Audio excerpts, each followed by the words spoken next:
കേരളത്തെ കണ്ണീരിലാഴ്ത്തി വിങ്ങലായി വയനാട് മാറിയിട്ട് 10 ദിവസങ്ങൾ പിന്നിടുന്നു. വയനാട് ഉരുൾപൊട്ടലിൽ 400-ലധികം മരണങ്ങൾ റിപ്പോർട്ട് ചെയ്തപ്പോൾ 150-ലധികം ആളുകൾ ഇപ്പോഴും കാണാമറയത്താണ്. കേരള ജനതയുടെ മുഴുവൻ കണ്ണീരും വേദനയുമായ വയനാട് ദുരന്തം ഇനി ഒരു ഓർമ്മകളിലേക്ക് പോകുമ്പോൾ സൈന്യം ഇപ്പോൾ ഭാഗികമായി ദുരന്തമുഖത്തു നിന്ന് പിന്മാറിയിരിക്കുകയാണ്. വയനാട് ഉരുൾപൊട്ടൽ ദുരന്തത്തിൻ്റെ പശ്ചാത്തലത്തിൽ ഇന്ന് നമ്മളോടൊപ്പം ഇവിടെ സ്റ്റുഡിയോയിൽ ചേരുന്നത് ഫാദർ ജോൺസൺ തേക്കടിലച്ചനാണ്. അച്ഛ, സ്വാഗതം. വയനാട് ദുരന്തം സംഭവിച്ചിട്ട് 10 ദിവസങ്ങൾ പിന്നിടുകയാണ്. ആദ്യ നാൾ മുതൽ അച്ഛൻ ഈ ഒരു ദുരന്തമുഖത്ത് പല മേഖലയിലുമായിട്ടുണ്ട്. ആദ്യ ദിവസം തന്നെ നിലമ്പൂരാണ് എല്ലാ മൃതദേഹങ്ങളും അടിഞ്ഞത്. അച്ഛൻ രാവിലെ മുതൽ നിലമ്പൂർ രക്ഷാപ്രവർത്തനത്തിനുണ്ടായിരുന്നു. അതിനുശേഷം ഗുഡ്നസ് ന്യൂസ് സംഘത്തോടൊപ്പം വയനാട് ദുരന്തബാധിത മേഖല പ്രദേശത്തും ഒപ്പം ദുരിതാശ്വാസ ക്യാമ്പുകളിലും ഉണ്ടായിരുന്നു. അതിനുശേഷം പിന്നെയും അച്ഛൻ ആ മേഖലയെല്ലാം സന്ദർശിച്ചു. എന്തായിരുന്നു അച്ഛന് അവിടെയെല്ലാം അച്ഛന് കാണാൻ കഴിഞ്ഞ കാര്യങ്ങളൊന്ന് പ്രേക്ഷകരുമായി ഒന്ന് പങ്കുവയ്ക്കാമോ? സമാനതകളില്ലാത്ത ഒരു ദുരന്തമാണ് ഈ നൂറ്റാണ്ടിലെ രണ്ടാം പകുതിയിൽ സംഭവിച്ചുകൊണ്ടിരിക്കുന്നത്, അല്ലെങ്കിൽ രണ്ടാം പതിറ്റാണ്ടിൽ സംഭവിച്ചുകൊണ്ടിരിക്കുന്നത്. നമുക്കാർക്കും തന്നെ ഊഹിക്കാൻ പോലും കഴിയാത്ത തരത്തിലുള്ള വേദനിപ്പിക്കുന്ന അനുഭവങ്ങളിലൂടെയാണ് ആ പ്രദേശങ്ങളിൽ മാത്രമല്ല ഈ ദുരന്തത്തെക്കുറിച്ച് കേട്ടിട്ടുള്ള എല്ലാ മനുഷ്യരും കടന്നുപോയിക്കൊണ്ടിരിക്കുന്നത്. ഈ സംഭവം അറിഞ്ഞ വെളുപ്പിനെ തന്നെ എവിടെയാണ് എന്താണെന്നുള്ള കാര്യങ്ങളെക്കുറിച്ചൊന്ന് വിശദമായി ആലോചിക്കാൻ പോലും നിൽക്കാതെ ചാലിയാറിന്റെ തീരത്തേക്ക് പോവുകയും അവിടെയുള്ള ആളുകളെ, അവിടെ വരുന്ന ബോഡികളും മറ്റും അതൊക്കെ കാണുകയും തുടർന്ന് ഹോസ്പിറ്റലിൽ, ഡിസ്ട്രിക്ട് ഹോസ്പിറ്റലിൽ അവിടെ വരികയും അന്ന് മൃതദേഹങ്ങൾ വരുന്ന കാര്യങ്ങളൊക്കെ കാണുകയും അതിനെ പല വിധത്തിൽ അവിടുത്തെ രക്ഷാപ്രവർത്തനങ്ങൾ സഹകരിക്കുകയൊക്കെ ചെയ്തു. തുടർന്ന് നമ്മൾ വയനാട്ടിലേക്ക് പോവുകയുണ്ടായി. അവിടെ ചെല്ലുമ്പോഴാണ് ഈ ദുരന്തത്തിന്റെ ആ ഭീകര മുഖം കാണുവാനിടയായി. ആദ്യ ദിവസം തന്നെ നിലവിളിയുടെ ശബ്ദമാണ് പല മേഖലകളിൽ നിന്നും നമ്മൾ കേട്ടത്. അത് തുടർന്ന് നമ്മൾ കേട്ടുകൊണ്ടിരിക്കുകയാണ്. ഇന്ന് വെറും വിങ്ങലുകളായിട്ട് മാറി, നിസ്സംഗതകളായിട്ട് മാറി, മനുഷ്യന്റെ മനസ്സെല്ലാം മരവിച്ച പോലെയാണ്. അപ്പൊ അവര് ചോദിച്ച നിരവധി ചോദ്യങ്ങളുണ്ട്. ആശ്വസിപ്പിക്കാനുള്ള വാക്കുകളൊന്നും പലപ്പോഴും ഉണ്ടായിരുന്നില്ല. എങ്കിലും നമ്മൾ അവർക്ക് വേണ്ടി പ്രാർത്ഥിക്കാനും അവരെ ചേർത്ത് പിടിക്കുവാനും ഏതെല്ലാം തരങ്ങളിൽ അവർക്ക് അവരുടെ ആവശ്യങ്ങൾ നിറവേറ്റി കൊടുക്കാൻ സാധിച്ചുവോ ആ വിധത്തിലൊക്കെ നമ്മളെ സാധിപ്പിക്കുക മാത്രമല്ല, നമ്മുടെ പല സഭയുടെ നേതൃത്വ നിരയിൽ നിൽക്കുന്ന ആളുകൾ ചില കാര്യങ്ങളൊക്കെ അവർക്ക് വേണ്ടി വാഗ്ദാനങ്ങളായി പറഞ്ഞിട്ടുള്ളത് നമ്മൾ അവരെ അറിയിക്കുകയും അവരെ ധൈര്യപ്പെടുത്തുകയും അവരുടെ പല ചോദ്യങ്ങൾക്കും ഉത്തരം ആ വിധത്തിൽ നൽകുവാൻ ഇടയായിത്തീരുകയും ചെയ്തു. അച്ഛൻ, നമ്മൾ ഗുഡ്നസ് ന്യൂസിന് വേണ്ടി അവിടെ നിന്ന് റിപ്പോർട്ട് ചെയ്യുമ്പോൾ പലപ്പോഴും ചില വീഡിയോസ് കണ്ട് ഞങ്ങൾ പോലും സ്തബ്ധരായി നിന്നുപോയി. കാരണം ഒരു കുടുംബത്തിൽ നിന്ന് ഒരു മകൻ മാത്രം, അവൻ മാത്രം അപ്പുറത്തെ വീട്ടിലേക്ക് മാറിയത് കൊണ്ട് മാത്രം രക്ഷപ്പെടുന്നു. ബാക്കി അപ്പനും അമ്മയെല്ലാം നഷ്ടപ്പെട്ട് ഒറ്റയ്ക്കായിരിക്കുന്ന ഒരു മകൻ്റെ വീഡിയോ. ഒപ്പം മണ്ണിനടിയിൽ നിന്ന് ബന്ധുക്കൾ എല്ലാവരും കൂടി കയറ്റിയെടുത്തു. പക്ഷേ അവരുടെയും കുടുംബക്കാരെല്ലാം നഷ്ടപ്പെട്ട് പകച്ചു നിൽക്കുന്ന ഒരു യുവാവിൻ്റെ, അങ്ങനെ നിരവധി പേരുടെ വീഡിയോകൾ അച്ഛൻ നേരിട്ട് സംസാരിച്ചു. അവരുമായി അത് റിപ്പോർട്ട് ചെയ്യേണ്ടായി. പക്ഷേ അതിനപ്പുറം അച്ഛൻ അവരുമായി പേഴ്സണലായിട്ട് സംസാരിച്ചപ്പോൾ ഏത് രീതിയിൽ അവരെ ആശ്വസിപ്പിച്ചിട്ടുണ്ട്. കാരണം വെച്ചാൽ നമ്മൾ പോലും കേൾക്കുമ്പോൾ ഇവരോട് ഇനി എന്താ പറയുക, അല്ലെങ്കിൽ എങ്ങനെയാണ് ഇവരെ ആശ്വസിപ്പിക്കുക എന്ന് പോലും അറിയില്ല. പക്ഷേ അച്ഛനെ സംബന്ധിച്ചോളം അതല്ല. അച്ഛനൊരു വൈദികനാണ്. ആ ഒരു ആത്മീയ രംഗത്തും കൂടി അച്ഛൻ അവർക്കൊരു ആശ്വാസം നൽകേണ്ടതുണ്ട്. അതെങ്ങനെയായിരുന്നു ആ ഒരു അത്രയും ഡിഫിക്കൽട്ടായ ഒരു സിറ്റുവേഷൻ അച്ഛൻ എങ്ങനെയാണ് ഹാൻഡിൽ ചെയ്തത്? ഇത് ആദ്യമായിട്ടുള്ള ഒരു അനുഭവം അല്ല എന്നെ സംബന്ധിച്ച്. നമുക്കറിയാവുന്ന പോലെ 2004-2005 സുനാമി ബാധിത മേഖലയിൽ ഞാനുണ്ടായിരുന്നു. അവിടെ കുളച്ചിലും ഭാഗത്തൊക്കെ അന്നും രാത്രികളിലൊക്കെ ഇവരെ ഉറങ്ങാതെ വലിയ വാവിട്ട് നിലവിളിക്കുകയും പകൽ ശാന്തരായിട്ട് മണലിൽ കിടക്കുകയും ചെയ്യുന്ന അനുഭവങ്ങളായിരുന്നു. അപ്പൊ അവരെ ചേർത്ത് പിടിച്ചൊരു അനുഭവം. അന്ന് മുതൽ തന്നെ ട്രോമ കൗൺസിലിങ്ങുമായിട്ട് ബന്ധപ്പെട്ട് നമ്മൾ പല കോഴ്സുകൾ ചെയ്യുകയും അതോടൊപ്പം തന്നെ ആശ്വാസത്തിന്റെ വാക്കുകൾ, മാനുഷികമായ വാക്കുകളല്ല, നമ്മൾ അവരെ ഒന്ന് ചേർത്ത് പിടിക്കുകയും അതോടൊപ്പം തന്നെ അവരെ ഒന്ന് വചനത്തിൽ, അതായത് ഒരു പ്രാർത്ഥനയിലൂടെ അവരെ ഒന്ന് തലോടുകയും ചെയ്യുമ്പോൾ നമ്മളിൽ നിന്നല്ല ശക്തി വരുന്ന, ദൈവത്തിൽ നിന്നുള്ള ശക്തി, ആശ്വാസത്തിന്റെ സ്വരം അവരിലേക്ക് ഇറങ്ങുകയാണ്. ഇപ്പൊ നമ്മൾ കേട്ട 2 ഉദാഹരണങ്ങൾ. ഒന്ന്, നമുക്കറിയാവുന്ന പോലെ ഒരു കുടുംബത്തിലെ 7 പേര് ഒരേ ദിവസം നഷ്ടപ്പെട്ടു. അവശേഷിച്ചിരിക്കുന്നത് ആ മകനും അവന്റെ വിദേശത്തുണ്ടായിരുന്ന സഹോദരനും, ഒരു സഹോദരന്റെ മകള് അവളെ ഹോസ്പിറ്റലൈസ് ചെയ്യേണ്ടി വന്നു. 8 വയസ്സുകാരിയായിട്ടുള്ള മോള് മിംസ് ഹോസ്പിറ്റലായിരുന്നു. അപ്പൊ ആ മോന്റെ, ഞാൻ ആ പേര് എടുത്തു പറയുന്നില്ല, അവന്റെ സംഭവം ഞാനൊന്ന് പറയാം. അവന് പറഞ്ഞതായ കാര്യം, അവനൊന്ന് കരയാൻ പോലും കഴിയുന്നില്ലായിരുന്നു. 2-3 ദിവസമായിട്ടും അവന് ഒന്ന് കരയാൻ കഴിയാത്ത വിധത്തില് മനസ്സാകെ വല്ലാത്തൊരു വിഭ്രാന്തിയിലേക്ക് അവൻ പോയിരുന്നു. അപ്പം നമ്മൾ അവനെ ചേർത്ത് പിടിച്ച് അവന്റെ ആ കാര്യങ്ങൾ, അപ്പൊ അവനെ ഉണ്ടായിരുന്ന അവന്റെ മനസ്സിലെ ഒരു ഏറ്റവും വലിയ വേദന, തിങ്ങിയ ഒരു വേദന എന്താണെന്ന് വെച്ച് കഴിഞ്ഞാൽ, അവന്റെ ജ്യേഷ്ഠനും ഭാര്യയും അവർ രണ്ടുപേരും മലപ്പുറം ജില്ലയിൽ മഞ്ചേരി എന്ന് പറയുന്ന സ്ഥലത്ത് ജോലിയിൽ ആയിരുന്നു. അന്ന് അവൻ അവരെ വിളിച്ചു, ഏട്ടാ വാ എന്ന് പറയുകയും അങ്ങനെ അവര് ഇവന്റെ വിളി കേട്ട് അവിടേക്ക് ചെല്ലുകയും ചെയ്തു, വീട്ടിലേക്ക് ചെല്ലുകയും ചെയ്തു. അപ്പം ആ വീട്ടിൽ അന്ന് അവന്റെ മറ്റു സഹോദരങ്ങളും വന്നു. എല്ലാവരും കൂടെ കിടക്കാൻ നിവൃത്തിയില്ലാഞ്ഞതുകൊണ്ട് അവന്റെ ജ്യേഷ്ഠന്റെ കൂട്ടുകാരന്റെ വീട്ടിലേക്ക് ഇവൻ പോയി. അന്ന് 12 വരെ അവർ വർത്തമാനം പറഞ്ഞ് കളിച്ച് ചിരിച്ച് ഒക്കെ അതിന് ശേഷമാണ് അവൻ ഉറങ്ങാൻ കിടക്കുന്നത്. 1:30 ആയപ്പോഴാണ് ഈ സംഭവം. അവനും ആ കിടക്കുന്ന വീട്ടിലെ മകനും കൂടെ ടോർച്ചടിച്ച് ചെല്ലുന്ന സമയത്ത് അങ്ങനെ ഒരു വീട് പോലും അവിടെ അവശേഷിച്ചിട്ടില്ല, ഒന്നും തന്നെ അവശേഷിച്ചിട്ടില്ല. അത് അവനിൽ ഉണ്ടാക്കിയിരിക്കുന്ന ഒരു ഷോക്ക്, അതെങ്ങനെ ഉൾക്കൊള്ളാൻ കഴിയുമെന്ന് അറിഞ്ഞുകൂടാ. പിന്നീട് ഞാൻ അവനുമായിട്ട് സംസാരിച്ചു. അവിടുത്തെ അച്ഛനുമായിട്ട്, അവനെ ചേർത്ത് പിടിക്കുന്ന ഒരു അച്ഛനുണ്ട്, അവിടുത്തെ സ്റ്റീഫൻ അച്ഛൻ. അച്ഛനെ അവനെ വീട്ടിൽ കൊണ്ടുപോവുകയും ധൈര്യപ്പെടുത്തുകയൊക്കെ ചെയ്യുന്നു. അവന്റെ കൂട്ടുകാർ പിയർ ഗ്രൂപ്പ്സുമായിട്ടൊക്കെ നടക്കുമ്പം ചിരിക്കുകയും വർത്തമാനം പറയുകയൊക്കെ ചെയ്യുന്നു. അത് കഴിയുമ്പോഴത്തേക്ക് അവന് വളരെയധികം ഡൗൺ ആയിട്ട് മാറുന്നു. അപ്പൊ ആ സാഹചര്യത്തില് നമുക്ക് എങ്ങനെയാണ് ഇവനെ ഡെവലപ്പ് ചെയ്യാൻ കഴിയുന്നത്? മാനസികമായിട്ട് നോക്കുമ്പോൾ സൈക്കോളജിക്കൽ കൗൺസിലിംഗും മറ്റുമൊക്കെ ആയിട്ട് കൊടുത്താലും അതിനകത്ത് ദൈവികമായിട്ടൊരു സമാധാനം അവന്റെ ഹൃദയത്തിൽ വാഴേണ്ടതുണ്ട്. അപ്പൊ അതുകൊണ്ടാണ് നമ്മുടെ പ്രാർത്ഥനയും ചേർത്ത് പിടിക്കുന്നത്. മറ്റൊന്ന് ഡിജോ പറഞ്ഞത് തന്നെ, ആ ദുരന്തമുഖത്ത് കൈമാത്രം കണ്ടിട്ട് അവിടുന്ന് വലിച്ചെടുക്കപ്പെട്ടായിട്ടുള്ള ഒരു പയ്യൻ, മുഹമ്മദ് എന്നാണ് അവന്റെ പേര്. അവന്റെ ബന്ധുക്കൾ എല്ലാം, അവന്റെ കുടുംബാംഗങ്ങൾ എല്ലാവരും പോയി. അവന്റെ കുടുംബക്കാരെല്ലാവരും അവനെ കാണാൻ വന്നപ്പോൾ അവരെല്ലാവരും വാവിട്ട് അലറുന്ന ഒരു രംഗത്തിലേക്കാണ് ഞാനും കയറി ചെല്ലുന്നത്. അപ്പം എന്നെ കണ്ടപാടെ അവർ അല്പം മാറി നിന്നു. ഞാൻ അവനെ ഒന്ന് ചേർത്ത് പിടിച്ചു. അപ്പൊ അവന്റെ ഒരു കസിൻ വന്നിട്ട് പറഞ്ഞു, അവനെ ഒന്ന് കരയാൻ അനുവദിക്കണം. അങ്ങനെ അവനെ തലോടി. അപ്പോഴാണ് അവൻ കരയാനായിട്ട് ഇടയായിത്തീർന്നത്. അപ്പം പലപ്പോഴും കരച്ചിൽ പോലും വരാത്ത ഒരു സാഹചര്യങ്ങളായിരുന്നു ഉണ്ടായിരുന്നത്. പിന്നീട് നമ്മള് പല ആളുകളുമായിട്ട് അവിടെ തന്നെ കാട്ടിൽ കൂടെ 3 മണിക്കൂർ കാട്ടിൽ കൂടെ ഓടി രക്ഷപ്പെട്ട ഒരു കുടുംബത്തെ കുറിച്ച്, അതിനകത്ത് ചില ആളുകൾ നഷ്ടപ്പെട്ട ആ കുടുംബത്തെ കുറിച്ചുള്ള വാർത്ത നിങ്ങൾ കേട്ട് കാണും, എല്ലാവരും കേട്ട് കാണും. അപ്പൊ ഇങ്ങനെയൊക്കെയുള്ള ഒരുപാട് കാര്യങ്ങൾ, ഒരുപാട് പേരുടെ നമ്മള് സംരക്ഷണം ചെയ്യാത്ത പല സംഭവങ്ങളും, അവിടെ തന്നെ 100 കണക്കിന് ആളുകളുമായിട്ട് നമ്മൾ ഇന്ററാക്ട് ചെയ്തു. ചില ആളുകളെ ഒന്ന് കരയിക്കാനായിട്ടായിരുന്നു നമ്മുടെ വ്യഗ്രത. കാരണം അവരുടെ ഉള്ളില് ഈ വിങ്ങലിങ്ങനെ കിടന്നിട്ട് അവർ കരഞ്ഞിട്ടില്ലെങ്കിൽ പിന്നീട് അത് മാനസിക വിഭ്രാന്തിയിലൊക്കെ വരും. അപ്പം അതിന് നമ്മളൊന്ന് ചേർത്ത് പിടിക്കുകയും അല്പം ഒന്ന് അവരെ തലോടുകയും ചെയ്യുമ്പോൾ അവരറിയാതെ തന്നെ കരയുന്ന കണ്ണുനീര് വരികയും അങ്ങനെ അവരുടെ ആ സങ്കടങ്ങളിൽ അവർക്കൊന്ന് ഉരുക്കം ഉണ്ടാകുകയും ചെയ്യുന്ന ഒരു അനുഭവം ഉണ്ടായിട്ടുണ്ട്. ഒരുപാട് ആ വിധത്തിലുള്ള അനുഭവങ്ങൾ എനിക്ക് വന്നതിന് ശേഷം കുറച്ച് സമയത്തേക്കൊന്നും വിശ്രമിക്കാൻ എന്ന് വെച്ച് കഴിഞ്ഞാൽ ഒന്ന് ഇരിക്കാൻ പോലും കഴിഞ്ഞില്ല. വല്ലാത്തൊരു അസ്വസ്ഥതയായിരുന്നു മനസ്സിന്, നമുക്ക് തന്നെ ഒരു അസ്വസ്ഥതയാണ്. അപ്പം അവരെന്തുമാത്രം ട്രോമയിലൂടെയാണ് കടന്നു പോകുന്നത്. അപ്പൊ ഇങ്ങനെയുള്ള ഒരുപാട് ദുരന്തമുഖത്ത് നിന്ന ആളുകളെ കാണുകയും അവരെ ചേർത്ത് പിടിക്കുകയും അവർക്ക് ധൈര്യം കൊടുക്കുകയും ചെയ്യാൻ കഴിഞ്ഞു എന്നുള്ളതാണ് നമ്മളെ കൊണ്ട് ദൈവം സാധിപ്പിച്ച ഒരു കാര്യം.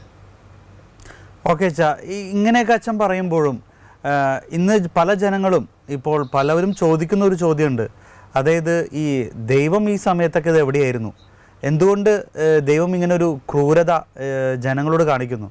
നമ്മൾ പലപ്പോഴും ദൈവത്തിൻ്റെ സ്നേഹം അല്ലെങ്കിൽ അതെല്ലാം അവർക്ക് കൊടുക്കുന്നു, ദൈവസ്നേഹം എന്ന് പറയുന്നു, നമ്മൾ ആശ്വസിപ്പിക്കാൻ പോകുന്നു അവരെ.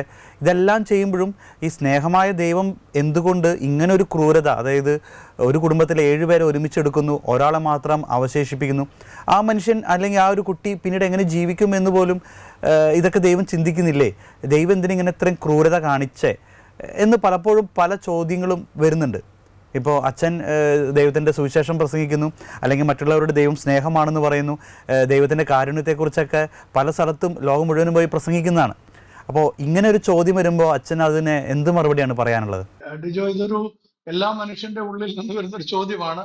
നാസ്തികരായിട്ടുള്ള ആളുകളാണ് ഇത് ഏറ്റവും കൂടുതൽ ചോദിക്കുന്നത്. ദൈവം ദൈവം എന്തുകൊണ്ട് ഇങ്ങനെ ചെയ്തു എന്നുള്ളത്, നിങ്ങൾ പ്രസംഗിക്കുന്ന ദൈവം സ്നേഹവാനാണെങ്കിൽ പിന്നെ എന്തുകൊണ്ട് ചെയ്തു എന്നുള്ളത് നാസ്തികരാണ് ഈ ചോദ്യം കൂടുതലായിട്ട് ചോദിക്കുന്നത്.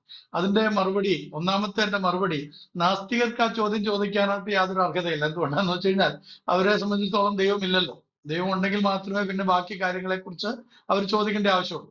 അപ്പൊ അവര് ദൈവം ഇല്ലാത്ത ഒന്നിനെ കുറിച്ചാണ് ചോദിക്കുന്നതെന്നുള്ള അവരുടെ ചോദ്യത്തിന്റെ വിഡ്ഢിത്തരമാണ് അവിടെ കിടക്കുന്നത്. എന്നാൽ ദൈവമുണ്ടെന്ന് വിശ്വസിക്കുകയും ദൈവം കരുണാമയനാണെന്നും സ്നേഹവാനാണെന്ന് വിശ്വസിക്കുകയും അംഗീകരിക്കുകയും ചെയ്യുന്നവരുടെ ഉള്ളിൽ നിന്ന് പലപ്പോഴും ഉണ്ടാകുന്ന ഒരു ചോദ്യത്തിന് അതൊരു ദൈവശാസ്ത്രപരമായ ചോദ്യമായതുകൊണ്ട് ദൈവശാസ്ത്രപരമായ ഉത്തരം മാത്രമേ നമുക്ക് കൊടുക്കാനായിട്ട് സാധിക്കുകയുള്ളൂ. അതൊരു 2-3 മിനിറ്റ് എടുത്ത് അതിന്റെ ഉത്തരം ഞാൻ പറയാം. ഒന്നാമതായിട്ട്, എന്തുകൊണ്ട് ദൈവം ക്രൂരൻ എന്നാണ് ഈ ചോദ്യത്തിലെ ഒരു പൊരുൾ. ദൈവം ക്രൂരനല്ല, ദൈവം സ്നേഹവാനാണ്. കാരണം ദൈവത്തിന്റെ നേച്ചർ ദൈവത്തിന്റെ നേച്ചർ എന്ന് പറയുന്നത്, പ്രകൃതം എന്ന് പറയുന്നത് എല്ലായ്പ്പോഴും ഒരേപോലെ തന്നെ, അത് സ്നേഹമായിട്ടുള്ള നേച്ചറാണ്. അതിന് ഒരു മാറ്റവുമില്ല. എന്തുകൊണ്ടാണ് ദൈവം സ്നേഹവാനായിരിക്കുന്നത്? ദൈവത്തിൽ തന്നെ സ്നേഹമുള്ളവനാണ്. ആ സ്നേഹം ദൈവത്തിൽ തന്നെ പ്രകടിപ്പിക്കാൻ കഴിവുള്ളവനാണ്. കാരണം പിതാവ് പുത്രനെയും പരിശുദ്ധാത്മാവിനെയും, പുത്രനായ ദൈവം പിതാവിനെയും പരിശുദ്ധാത്മാവിനെയും, പരിശുദ്ധാത്മാവാം ദൈവം പിതാവിനെയും പുത്രനെയും ഒരേപോലെ സ്നേഹിക്കുന്നതുകൊണ്ട് സ്നേഹത്തിന്റെ സത്തയാണ്. പിന്നെ ഒരു കാര്യം കൂടെ നമ്മൾ ഓർക്കണം, ദൈവത്തെ കുറിച്ച് നമ്മൾ പറയുന്ന സമയത്ത് ദൈവം ഈ മെറ്റീരിയൽസിനൊന്നും ഉള്ളിൽ ഒതുങ്ങുന്നവനല്ല, ഈ പ്രകൃതിക്കുള്ളിലുള്ളവനല്ല. ഈ പ്രപഞ്ചമൊന്നും ഇല്ലാത്ത ഒരു കാലഘട്ടത്തിൽ ദൈവമുണ്ട്, ദൈവത്തിന് അസ്തിത്വമുണ്ട്. ദൈവത്തിന്റെ സ്നേഹത്തിന്റെ ഔട്ട്കം ആണ് ഈ ക്രിയേഷൻ അല്ലെങ്കിൽ സൃഷ്ടി എന്ന് പറയുന്നത്. അപ്പം രണ്ടാമത്തെ നമ്മുടെ പ്രധാനപ്പെട്ട ചോദ്യം, എന്തുകൊണ്ട് ദൈവം ഈ വിധത്തിൽ സൃഷ്ടിച്ചു എന്നുള്ളതാണ് നമ്മൾ ചോദിക്കേണ്ടുന്ന ചോദ്യം. എന്തുകൊണ്ട് ദൈവം ഈ പ്രപഞ്ചത്തെ സൃഷ്ടിച്ചു അല്ലെങ്കിൽ മനുഷ്യനെ സൃഷ്ടിച്ചു? ദൈവം സൃഷ്ടിച്ചത് ദൈവത്തിന്റെ സ്നേഹത്തിൽ നിന്ന് സകല കാര്യങ്ങളുടെ ഉത്തരവാദിയായിട്ടാണ് മനുഷ്യനെ സൃഷ്ടിച്ചത്. നമുക്കറിയാം, ദൈവം മനുഷ്യനെ സൃഷ്ടിച്ചപ്പോൾ മാത്രമാണ് ദൈവത്തിന്റെ സ്വരൂപത്തിലും സാദൃശ്യത്തിലും എന്ന് പറഞ്ഞു കഴിഞ്ഞാൽ the image and likeness of God. ഞാൻ ആ വചനത്തിൽ നിന്ന്, തനാക്ക് എന്ന് പറഞ്ഞാൽ തോറാ നബി കത്തുബ്യം, അതിനകത്തെ തനാക്ക് ആദ്യത്തെ പുസ്തകമായിരിക്കുന്ന ഉൽപ്പത്തി പുസ്തകം 1-ാം അധ്യായത്തില് അതിന്റെ 26-ാം വാക്യത്തില് നമ്മൾ ഇങ്ങനെയാണ് വായിക്കുന്നത്: And God said, let us make man in our image after our likeness, and let them have dominion over the fish of the sea, and over the fowl of the earth, and over the cattle, and over all the earth, and over every creeping thing that creepeth upon the earth. എന്ന് പറഞ്ഞു കഴിഞ്ഞാൽ, നാം നമ്മുടെ സ്വരൂപത്തിൽ നമ്മുടെ സാദൃശ്യപ്രകാരം മനുഷ്യനെ ഉണ്ടാക്കുക. അവർ സമുദ്രത്തിലുള്ള മത്സ്യത്തിന്മേലും ആകാശത്തിലുള്ള പർവ്വജാതികളിന്മേലും മൃഗങ്ങളിൽ മേലുള്ള സർവ്വ ഭൂമിയിൽ ഇഴയുന്ന എല്ലാ ഇഴജന്തുക്കളുടെ മേലും അടക്കി വാഴട്ടെ. അപ്പൊ എന്തിനു വേണ്ടിയിട്ടാണ് ദൈവം മനുഷ്യനെ സൃഷ്ടിച്ചത്? എങ്ങനെ സൃഷ്ടിച്ചു എന്നുള്ളത് image and likeness of God, ദൈവത്തിന്റെ സ്വരൂപവും സാദൃശ്യം. അതെന്താണെന്ന് വെച്ച് കഴിഞ്ഞാൽ 3 പ്രധാനപ്പെട്ട കാര്യങ്ങളാണ്. ദൈവത്തിന്റെ രൂപത്തിൽ സൃഷ്ടിച്ചു എന്ന് പറയുമ്പോൾ അതിനകത്ത് ഒരു ആകാരം, ദൈവത്തിനൊരു ആകാരം ഉണ്ടായിരുന്നു. ആകാരത്തിൽ സൃഷ്ടിച്ചതല്ല, 3 കാര്യങ്ങളാണ്. ഒന്ന്, നമ്മുടെ ചിന്തയിലെ ജ്ഞാനം. 2, നമ്മുടെ ഹൃദയത്തിലെ വിശുദ്ധി. 3, നമ്മുടെ പ്രവൃത്തിയിലെ നീതി. ഇത് 3ഉമാണ് ദൈവം നമുക്ക് സൃഷ്ടിപ്പിൽ ഉപയോഗിച്ചിട്ടുള്ള കാര്യങ്ങൾ. ദൈവത്തിന്റെ സ്വരൂപ സാദൃശ്യം എന്ന് പറയുന്നത് ചിന്തയിലെ ജ്ഞാനം, ശരിയും തെറ്റും തിരഞ്ഞെടുക്കാനുള്ള അവകാശവും അതിനുള്ള സാധ്യതയും. 2, നമ്മുടെ ഹൃദയത്തിൽ ദൈവികമായിട്ടുള്ള വിശുദ്ധി, തിന്മ ചെയ്യാതെ തിന്മയിൽ നിന്ന് മാറി നിൽക്കാനുള്ള, അശുദ്ധമായതിൽ നിന്ന് മാറി നിൽക്കാനുള്ള പ്രത്യേക കഴിവിനാണ് വിശുദ്ധി എന്ന് പറയുന്നത്. ഓഗ്യോസ് എന്നുള്ള ഒരു ഗ്രീക്ക് പദമാണ് അനുപയോഗിച്ചിരിക്കുന്നത്. 3ാമത്തേത്, ദൈവം നമുക്ക് പ്രവൃത്തിയിലെ നീതി. നമ്മുടെ എല്ലാ പ്രവൃത്തികളും നീതിപൂർവമായിരിക്കണമെന്നുള്ളായിരുന്നു. കാരണം ദൈവം നീതിമാനാണ്. അപ്പൊ ആ ദൈവികമായിട്ടുള്ള നീതിയും മനുഷ്യനിലേക്ക് പകർന്നു തന്നു. പക്ഷേ മനുഷ്യൻ ദൈവത്തോട് അവിശ്വാസം കാണിച്ചപ്പോൾ, ദൈവത്തിന്റെ വാക്കുകളെ അവിശ്വസിച്ചപ്പോൾ സംഭവിച്ചത് ഇത് 3ഉം അവൻ അന്യമായി പോയി. അതിനെയാണ് മരണം എന്ന് പറയുന്നത്, സെപ്പറേഷൻ. മരണം എന്ന് പറഞ്ഞു കഴിഞ്ഞാൽ സെപ്പറേഷൻ, വേർപെട്ടു പോവുക. അപ്പോൾ വേർപെട്ടു പോയി. ഇത് 3ഉം അവൻ അന്യമായി പോയി. ദൈവത്തിന്റെ സ്വരൂപവും സാദൃശ്യവും വേർപെട്ടു പോയി. പിന്നെ 2ാമത്തെ നമ്മൾ ചിന്തിക്കുന്നത്, ദൈവം മനുഷ്യനെ സൃഷ്ടിച്ചത് എന്തിനു വേണ്ടി എന്നുള്ളതാണ്. അപ്പൊ എന്തിനു വേണ്ടിയിട്ടായിരുന്നു ദൈവം സൃഷ്ടിച്ചത്? സർവ്വഭൂമിയെ അടക്കി വാഴുവാനായിട്ട്. വീണ്ടും അതിന്റെ 2ാമത്തെ അധ്യായത്തിലേക്ക് നമ്മൾ വരുന്ന സമയത്ത് അതിന്റെ 15ാമത്തെ വാക്യം വായിക്കുമ്പോൾ വളരെ മനോഹരമായിട്ട് അവിടെ പറയുന്നുണ്ട്. അതിന്റെ 15ാം വാക്യം പോലെ താഴോട്ട് ഞാൻ എല്ലാം വായിക്കുന്നില്ല. 18ാം വാക്യത്തില്, and the Lord God said, it is good to that man should not be alone എന്ന് പറഞ്ഞിട്ട് അവന് തക്കതായിട്ടുള്ള തുണിയൊക്കെ നമ്മൾ കൊടുക്കുന്നതായിട്ട് കാണുന്നുണ്ട്. എന്നാൽ തനാക്കിൽ അഥവാ ഉൽപ്പത്തി പുസ്തകം 2-ാം അധ്യായത്തിന്റെ 15-ാം വാക്യത്തില് നമ്മൾ എങ്ങനെയാണ് വായിക്കുന്നത്? And the Lord God took the man and put him into the garden of Eden to dress it and to keep it. എന്ന് പറഞ്ഞു കഴിഞ്ഞാൽ ദൈവം ഏദൻ തോട്ടത്തിൽ മനുഷ്യനെ ആക്കിയിട്ട് അതിനെ കാത്ത് സംരക്ഷിക്കാനും അവിടെ പ്രവൃത്തി ചെയ്യുവാനുമായിട്ടാണ് ആക്കിയെന്ന് പറഞ്ഞാൽ മനുഷ്യനെ ദൈവം സൃഷ്ടിച്ചത് ജോലി ചെയ്യുവാനും സകലത്തെയും പരിപാലിക്കുവാനുമായിട്ടാണ്. ഒന്നാമത് നമ്മൾ കണ്ടു, നിങ്ങൾ പെറ്റുപെരുകി ഭൂമിയിലൊക്കെ നിറയുക, അതിനെ അടക്കി വാഴുക, സകലത്തെയും ഭരിക്കാനായിട്ട്. രണ്ടാമതായിട്ട് ദൈവം മനുഷ്യനെ പ്രവർത്തിക്കാനായിട്ട് സൃഷ്ടിച്ചു. മൂന്നാമതായിട്ട് ദൈവം മനുഷ്യനെ ഇത് പരിപാലിക്കാൻ, ഇതിനെ പ്രിസേർവ് ചെയ്യാനായിട്ടാണ് മനുഷ്യന് ദൈവം അവകാശം അധികാരം കൊടുത്തത്. പക്ഷെ എന്താ സംഭവിക്കുന്നത്? ഞാൻ നേരത്തെ പറഞ്ഞതുപോലെ ദൈവവും മനുഷ്യനും തമ്മിലുള്ള അകൽച്ച ഉണ്ടായപ്പോൾ, ഹമാർഷ്യ അല്ലെങ്കിൽ ആ അകൽച്ച, അതിന്റെ ഫലമായിട്ട് മനുഷ്യന് ദൈവ സ്വരൂപവും സാദൃശ്യവും നഷ്ടമായി. അവൻ തിന്മയുടെ പ്രതിരൂപമായിട്ട് മാറി. പരിണത ഫലമായിട്ട് ഈ പ്രകൃതിയോട് തന്നെ അവൻ ക്രൂരത കാണിക്കാൻ തുടങ്ങി. അപ്പൊ ഈ ക്രൂരത കാണിക്കുമ്പോൾ തീർച്ചയായിട്ടും പ്രകൃതി മനുഷ്യനുമായിട്ടുള്ള ശത്രുത നിലനിർത്താനായിട്ട് തുടങ്ങി. ആ ശത്രുതയുടെ ഭാഗമായിട്ടാണ് എക്കാലങ്ങളിലും പ്രകൃതി ദുരന്തങ്ങൾ ഉണ്ടാകുന്നത്. അല്ലാതെ nothing to do with God. ദൈവവുമായിട്ട് ഇതിനെ ബന്ധിപ്പിക്കാനേ പറ്റുക. കാരണം ദൈവം മനുഷ്യനെ സൃഷ്ടിച്ചതിന്റെ ആധികാരികതയെ കുറിച്ച് വേദം വളരെ കൃത്യമായിട്ട് പറയുന്നുണ്ട്. ഇപ്പൊ നമ്മള് സങ്കീർത്തനം 8-ാം സങ്കീർത്തനം എടുത്തു കഴിഞ്ഞാൽ അവിടെ പറയുന്നത്, ദൈവമേ നീ മനുഷ്യനെ ഓർക്കുവാൻ അവൻ എന്ത്, മർത്യപുത്രന്മാരെ ഓർക്കേണ്ടതിന് അവൻ എന്തുമാത്രം, നീ അവനെ ദൈവത്തെക്കാൾ അല്പം മാത്രം താഴ്ത്തി തേജസ്സും ബഹുമാനവും അവനെ അണിയിച്ചിരിക്കുന്നു. അപ്പൊ ഇത്രമാത്രം സൃഷ്ടികളിൽ മണിമകുടമായിരിക്കുന്ന മനുഷ്യൻ അവന് സകല അധികാരവും കൊടുത്തിട്ട് ഈ നേച്ചറിൽ, ഈ പ്രകൃതിയിൽ അവൻ ചെയ്യേണ്ടതും ചെയ്യേണ്ടാത്തതുമായിട്ടുള്ള കാര്യങ്ങളിൽ അവൻ തീരുമാനമെടുക്കാനുള്ള വിവേചന വരങ്ങളൊക്കെ കൊടുത്ത്, വിവേചന ബുദ്ധി കൊടുത്തിട്ട് അവനെ ആക്കിയിട്ടും അവൻ ഇതിനെല്ലാം നശിപ്പിക്കുന്ന ഒരു നശീകരണ ശക്തി അവനിൽ വെളിപ്പെടുത്തുകയും അത് ചെയ്യുമ്പോൾ പ്രകൃതി അവനെ നശിപ്പിക്കുന്ന ഒരു അനുഭവത്തിലേക്ക് വരും. പക്ഷെ അവിടെ ഒരു കാര്യം വെച്ചാൽ അവിടെ ചോദിക്കുകയാണെന്ന് വെച്ചാൽ, ഇപ്പോൾ ഈ പ്രകൃതിയുടെ മേലും മനുഷ്യന്റെ മേലും അല്ലെങ്കിൽ പ്രപഞ്ചത്തിന്റെ മുഴുവൻ മേലും അധികാരമുള്ളവനാണ് ദൈവം. അപ്പോൾ എന്തുകൊണ്ട് ഇങ്ങനെ ഒരു പ്രകൃതിക്ക് ഒരു പ്രതികാരം എന്നൊരു ചിന്തയിലേക്ക് അങ്ങനെ ദൈവത്തിന് വിട്ടുകൊടുക്കേണ്ട ആവശ്യമില്ലല്ലോ? പ്രകൃതിയെ സംരക്ഷിക്കാനോ അല്ലെങ്കിൽ മനുഷ്യൻ ചെയ്തില്ലെങ്കിൽ കൂടി ഇങ്ങനെ ഒരു ദുരന്തം ഉണ്ടാവുന്നതിൽ നിന്ന് അതിനെ തടഞ്ഞു നിർത്താൻ ദൈവത്തിനാവില്ലേ? ദൈവം ഈ പ്രകൃതിയുടെ മേൽ പൂർണ്ണ അധികാരം ആർക്കാ കൊടുത്തിരിക്കുന്നത്? ഇപ്പൊ ഉദാഹരണം പറഞ്ഞു കഴിഞ്ഞാൽ, ഡിജോയ്ക്ക് ഗുഡ്നസ് ടിവിയുടെ പൂർണ്ണ അധികാരം ചുമതലയും തന്നിട്ട് അതിന്റെ ഉത്തരവാദിത്തപ്പെട്ട ആളുകള് അതിനകത്ത് പിന്നെ ഡിജോയ്ക്ക് മേലെ ഒരു ബലപ്രയോഗം നടത്തുകയല്ല. ഒരു കാര്യം ഏൽപ്പിച്ചു കഴിഞ്ഞാൽ നടത്തുവോ? സ്വാഭാവികമായിട്ട് നോക്കിയാൽ ഡിജോയ്ക്ക് അത് തീരുമാനിക്കാം, എങ്ങനെ ചെയ്യണം, എങ്ങനെ ചെയ്യണ്ട, ആരൊക്കെ വേണം, ആരൊക്കെ വേണ്ട എന്നുള്ളത് തീരുമാനിക്കാനുള്ള പൂർണ്ണ അധികാരം ഡിജോയ്ക്കുണ്ടെങ്കിൽ ഡിജോ ആണ് അതിന്റെ അധികാരി എന്ന് പറയുന്നത്, അല്ലെങ്കിൽ കാര്യങ്ങൾ ചെയ്യുന്നത്. അതേപോലെ മനുഷ്യനെ ദൈവം ഈ പ്രപഞ്ചത്തെ കാത്തു സൂക്ഷിക്കാനായിട്ടാണ് സൃഷ്ടിച്ചത്. സൃഷ്ടികളുടെ മണിമകുടമായിട്ട് എല്ലാത്തിന്റെ മേൽക്കോയ്മയുള്ള മനുഷ്യന് അവൻ തിന്മ ചെയ്യുമ്പോൾ ദൈവവുമായിട്ടുള്ള അകൽച്ചയുടെ പശ്ചാത്തലത്തിൽ മനുഷ്യ നിമിത്തം ഭൂമി ശപിക്കപ്പെട്ടിരിക്കുന്നു എന്നാണ് തിരുവചനം പറയുന്നത്. അങ്ങനെ ശപിക്കപ്പെട്ട ഈ ഭൂമി മനുഷ്യനോട് കൃത്യമായി തന്നെ പ്രതികാരം ചെയ്തുകൊണ്ടിരിക്കുകയാണ് പല സന്ദർഭത്തിലും. അപ്പൊ അത് സംരക്ഷിക്കാനുള്ള ഉത്തരവാദിത്വം മനുഷ്യനാണ്. പ്രകൃതി സംരക്ഷകരായിട്ടുള്ള ആളുകൾ പല കാര്യങ്ങളും പറയുമ്പോൾ അത് വളരെ ബിബ്ലിക്കലായിട്ട് തോന്നാറുണ്ട്. കാരണം നമുക്കറിയാമല്ലോ, ഇവിടെ നടത്തിയിട്ടുള്ള പഠനങ്ങൾ നിമിത്തം പല സ്ഥലങ്ങളിലും വളരെ ലോല പ്രദേശങ്ങളാണ്, അവിടെ വലിയ അപകടങ്ങളൊക്കെ ഉണ്ടാകാൻ ചാൻസ് ഉണ്ടെന്ന്. എന്നെ ഞെട്ടിക്കുന്ന മറ്റൊരു കാര്യം ഇതിനോട് ബന്ധപ്പെട്ട് പറയട്ടെ. മാധ്യമങ്ങളിലൊക്കെ ആരംഭത്തിൽ വന്നു, ഈ അടുത്ത സമയത്തും അത് ചിലരൊക്കെ ഒന്ന് ഉദ്ധരിക്കുകയുണ്ടായി. അതിന്റെ സമീപ പ്രദേശത്താണ് 1040 ഏക്കർ ഇടിച്ച് നിരത്തിയിട്ട് ഇപ്പോൾ അവിടെ നോളജ് സിറ്റി പോലുള്ള വലിയ സംരംഭങ്ങളൊക്കെ വരുന്നത്. അപ്പൊ അതൊക്കെ വലിയ വിപത്തിലേക്ക് വരും. ഇതൊക്കെ എന്തുകൊണ്ടാണ് സംഭവിക്കുന്നത്? മനുഷ്യന് പ്രകൃതിയുമായിട്ട് ഇണങ്ങി ജീവിക്കാനുള്ള സാധ്യതകളെ ദൈവം തന്നിട്ട് ആ പ്രകൃതിയോട് ഇണങ്ങാതെ അതിനെ ശത്രുതയായി കാണുന്നത് കൊണ്ട് പ്രകൃതിയും തിരിച്ചല്ലേ പ്രവർത്തിക്കുകയുള്ളൂ. അതൊരു പ്രകൃതിയുടെ നിയമം തന്നെയല്ലേ. നമ്മള് അങ്ങനെ പറയാറില്ലേ, പ്രകൃതിക്ക് ഒരു നിയമമുണ്ടെന്ന്. അപ്പൊ ആ നിയമമാണ് ഇപ്പോൾ സംഭവിച്ചത്. ഇപ്പൊ നമ്മള് അതിനകത്ത് നിരപരാധികളായിട്ടുള്ള നിഷ്കളങ്കരായിട്ടുള്ള കുഞ്ഞുങ്ങളൊക്കെ നഷ്ടപ്പെടുമ്പോൾ നമ്മളിൽ ഉള്ളിൽ നിന്ന് ചോദിക്കുന്ന ചോദ്യമാണ് ഇപ്പൊ ഡിജോ ചോദിച്ചത്, എന്നിട്ടും ദൈവം എന്തുകൊണ്ട് തടഞ്ഞില്ല എന്നുള്ളത്. ദൈവം മനുഷ്യനെ ഏൽപ്പിച്ച ഉത്തരവാദിത്തങ്ങളിൽ മനുഷ്യൻ വീഴ്ച വരുത്തുമ്പോൾ തീർച്ചയായിട്ടും മനുഷ്യൻ തന്നെയാണ് അതിന്റെ ഉത്തരവാദി എന്നുള്ളതാണ് എന്റെ ദൈവികമായിട്ടുള്ള വചനപ്രകാരമുള്ള മറുപടി. തീർച്ചയായിട്ടും